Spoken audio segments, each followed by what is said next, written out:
8.2, compare growth functions. In this video, we will use math to do this kind of comparison. Now, we need to use calculus to do the comparison. Yeah. All right. So let's look at the two example, two growth functions we did in our B.1 video. Yeah. At this point, we want to compare which method is better, right? So which growth function grows faster? The faster it grows, the slower is the algorithm. Yeah. All right. So method one, we get the worst case efficiency function like this. And for method two, our worst case efficiency function is this one. Okay? Yes. All right. So then let's look at their corresponding growth function. Based on the definition of the growth function, first we take the dominant term, right? After we take the dominant term, we drop the constant part. So then we get a relatively simple function and we use it as the growth function. For the second one, the dominant term, this one, and don't drop the log, right? Don't drop log because it's not constant. So that is a variable part. So we need to keep it. So now we need to compare these two functions. Which one grows faster? Yeah. All right. How to compare these two growth functions? I commonly use the technique for this comparison. We use the ratio to do the comparison. We take the ratio so we can cancel, some common terms to make it as simple as possible. Yeah. All right. So when we do the ratio, we take the limit when n goes to infinity. All right? Yeah. After cancellation, so we need to calculate this limit, n over log n.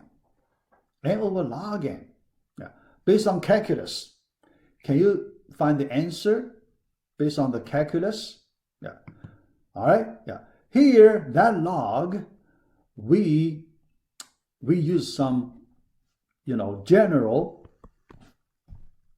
base, log base here, a, and we want this a greater than 1. Yeah, typically, the base a we use greater than 1. Yeah. All right. In that situation, we know the limit is infinity. Can you see that? How to see the limit is infinity? Okay. Yeah. Here I want to use two methods to, get the answer. Two methods. The first method, we do variable substitution. Here, n over log n, can we introduce a new variable representing log n? Yes, we can do that. So let's introduce a new variable u for that log base a of n. After that, n equals a to the u. All right? Yeah.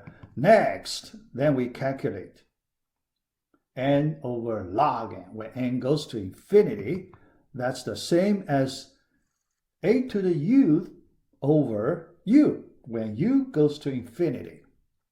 Okay? So after this variable substitution, we change our view of this limit. They have the same limit, but the second limit provides us a completely different view. We hope with this new view, we can see the answer easier. All right? Yeah. Can you see the answer equals infinity? Yeah. Here, a greater than 1. Right? Yeah. Use this. Otherwise, you cannot get the limit is infinity. Yeah. Here, you can use this argument or this fact so that we all know an exponential function dominates any polynomial. Here, this is exponential function, right? Exponential function with base greater than 1. Yeah, this condition is important. Otherwise, you won't have this result. Yeah, exponential function with base greater than 1. Yeah, you can add to that. Yeah, but many times people omit that part. People want to make the statement as simple as possible, so people omit that part. But we know we should add that condition. Yeah. So an exponential function dominates any polynomial. The bottom, the numerator, the denominator, u is a polynomial, right? Yeah, simple polynomial. Yeah, numerator dominates that denominator, so we get infinity. Yeah. But that's not from math calculation. So that's from, a fact, so that most people know about it. Yeah. But if you want to do the math on it, we can do it. Yeah. All right. Next, let me use math to find that result. L'Hopital's rule. So this time, we need to use calculus. I hope you have the knowledge of calculus about the L'Hopital's rule, right? All right, so method 2, we use L'Hopital's rule to calculate that limit. Yeah, all right. Yeah, so in general, when we calculate limit of ratio of two functions, that's the situation. The L'Hopital's rule is very useful. Here, let me show you, or let me recall, yeah, because you should learn this before. So here, let me just review that part a little bit. Yeah.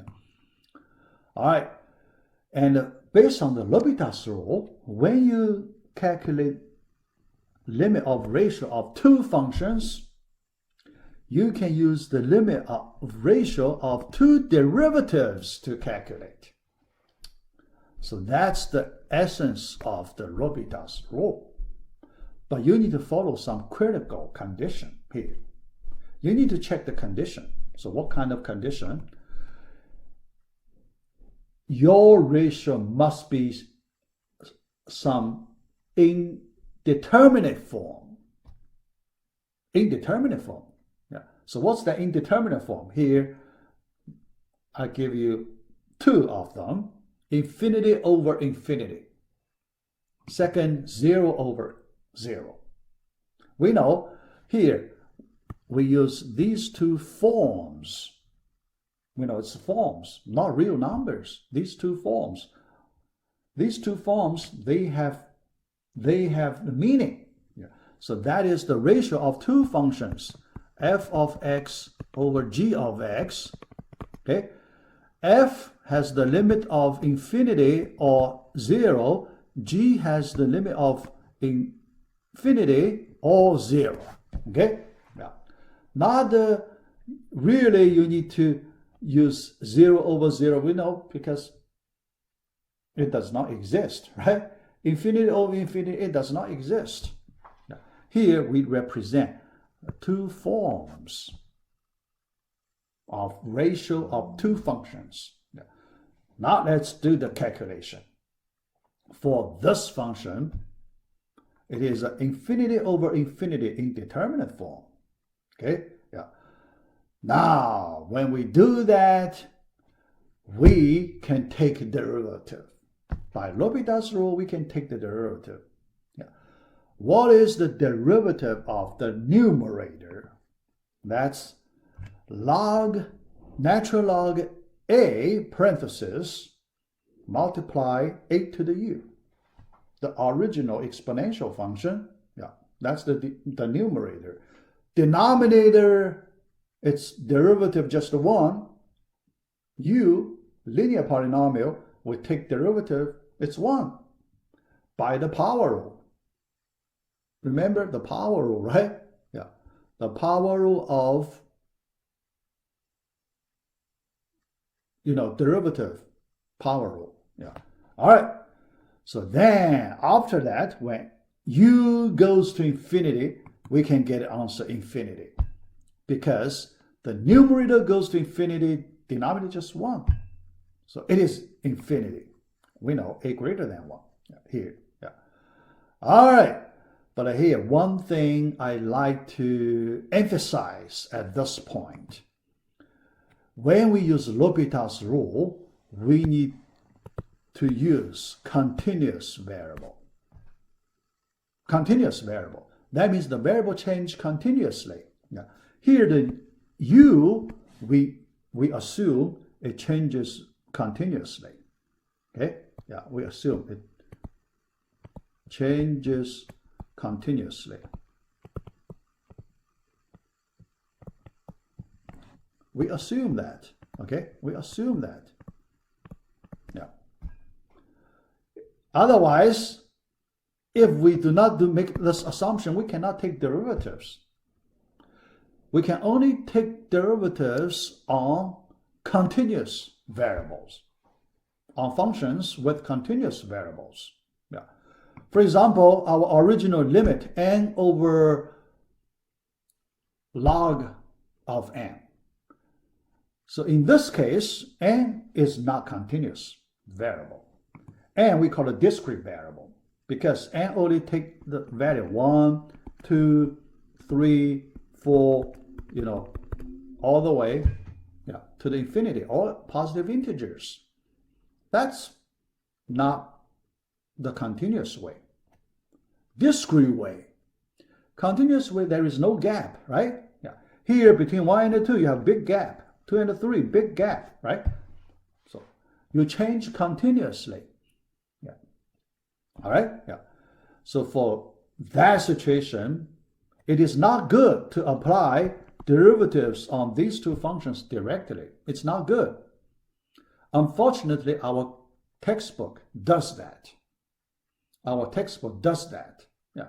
That is not rigorous math. That's not rigorous math. Okay? Yeah. So when we work here, we should be careful a little bit. We should be very careful here. Yeah. All right. So the right way to do it, we consider limit of x over log of x. We change from n to x. After this change, we make x continuous variable. Here, we assume it is a continuous variable. All right? Yeah. After that, then we can apply L'Hopital's rule. We can take derivatives. All right? So if we apply L'Hopital's rule, yeah, it is still an infinity over infinity indeterminate form, right? So then, based on the L'Hopital's rule, this time the derivative of the numerator function is 1. Derivative of the denominator function, we can find its derivative. Okay? Yeah. If you search the web or if you look up in your textbook of calculus textbook, then you can find derivatives 1 over brackets natural log of a times x. Okay? Then after simplification, we get this form. Natural log of a greater than 1. Yeah, still a greater than 1. So natural log of a is positive, greater than 0. It's a constant. Positive constant multiply the variable x. When x goes to infinity, it is infinity. All right? It is infinity. So you can see if we use another way, we do not use variable substitution, but we need to change our original discrete variable to a continuous variable. After that change, we can use the L'Hopital's rule directly and get our answer in this way. Yeah. I hope you can follow the math like this, the calculus math like this.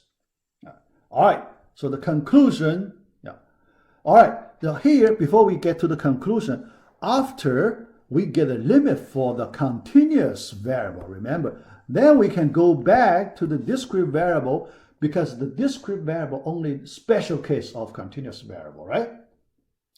When you consider more general case continuous variable, you can get the infinite limit. Then you go back to the special case. This time we can go back to the continuous variable. So that's a special case. Okay? Yeah. Then by the definition of the limit. So you know the definition of the limit. Yeah. Then the special case, the limit also infinity. Yeah. So we are fine. Yeah. In this way, we prove the limit is infinity rigorously. Yeah. So we have no problem. Yeah. All right. So finally, conclusion. Yeah. After we did comparison like this, our conclusion becomes the algorithm with growth function n log n is faster. Our method number 2 is faster than the one with growth function n squared, method 1. All right? Yeah. So this is from method 2, and this is from method 1. Yeah.